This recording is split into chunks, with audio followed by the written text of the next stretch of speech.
大家好，孩子开学了，很多朋友都不知道早餐吃什么。今天就给大家分享一个早餐独特的做法，特别的好吃又营养，最主要是做法还非常的简单。首先我们在大碗中加入3勺面粉，再打入2个正经的鸡蛋，然后用筷子充分的搅拌均匀，把鸡蛋搅散。鸡蛋搅散之后，再少量多次的加入清水，然后继续搅拌，搅拌成面糊。水一次不要加得太多，1小勺1小勺的往里加。搅拌均匀之后再加入清水，这样能更好的掌握面糊的粘稠度。最后把面糊搅成这种粘稠的酸奶状态就可以啦。搅好之后先放一旁备用。接下来准备一个小碗，打入2个正经的鸡蛋，然后用筷子把鸡蛋搅散，搅拌均匀，先放一旁备用。再来准备一个西红柿，先对半切开，然后把中间的硬心切去不要，然后再改刀切成厚厚的薄片。切好之后装入碗中备用。再来准备2毛钱的青菜，切成小段，切好之后装入碗中备用。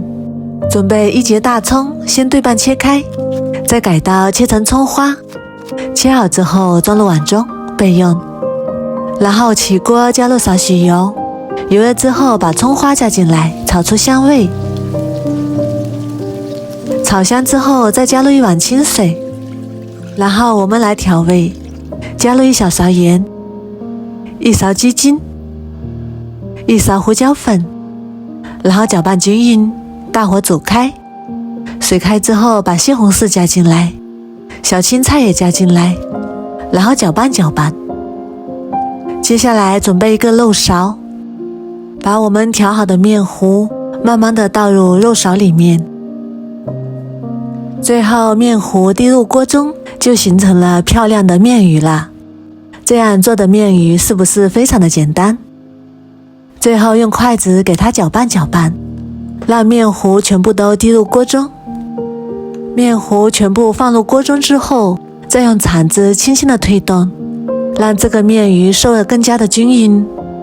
大概煮2分钟左右，把面鱼煮熟，煮至面鱼全部都漂浮上来。我们这样做好的面鱼非常的漂亮。然后把打好的鸡蛋液呈细线淋入锅中。淋鸡蛋液的时候要往水开的地方淋，然后用铲子轻轻的推动，就形成了漂亮的鸡蛋花了。这样一道非常好吃又营养的西红柿面鱼汤就做好啦。面鱼爽滑 Q 弹，营养丰富，汤鲜味美，开胃又好喝。早上喝上1碗，1天的营养都足够了。它的口感非常的好，连挑食的孩子都非常的爱吃。如果你也喜欢，赶紧收藏起来试试吧。